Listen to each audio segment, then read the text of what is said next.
नमस्कार दोस्तों। तो आज हम सुनेंगे गौतम बुद्ध की प्रेरक कहानी, पढ़ाई क्यों जरूरी है। गौतम बुद्ध के समय की बात है। एक दिन उनके पास एक युवक आया जो शिक्षा की महत्व को नहीं समझता था। उसने बुद्ध से पूछा, गुरुदेव, क्या पढ़ाई और शिक्षा इतनी जरूरी है? मैंने ऐसे कई लोगों को देखा है जो पढ़े लिखे नहीं हैं, फिर भी खुशहाल जीवन जी रहे हैं।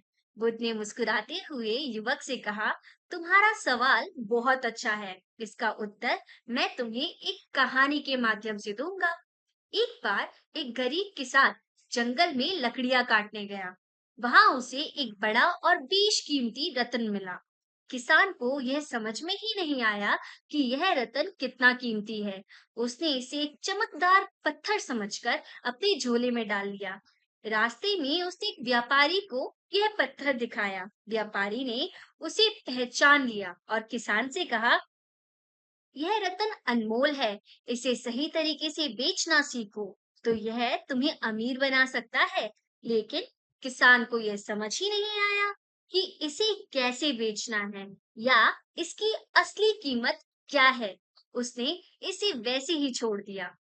बुद्ध ने युवक से कहा, उस किसान की तरह हर इंसान के पास ज्ञान और क्षमताओं के रूप में एक अनमोल रतन होता है, लेकिन शिक्षा के बिना हम उसे पहचान नहीं सकते और ना ही उसका सही उपयोग कर सकते हैं।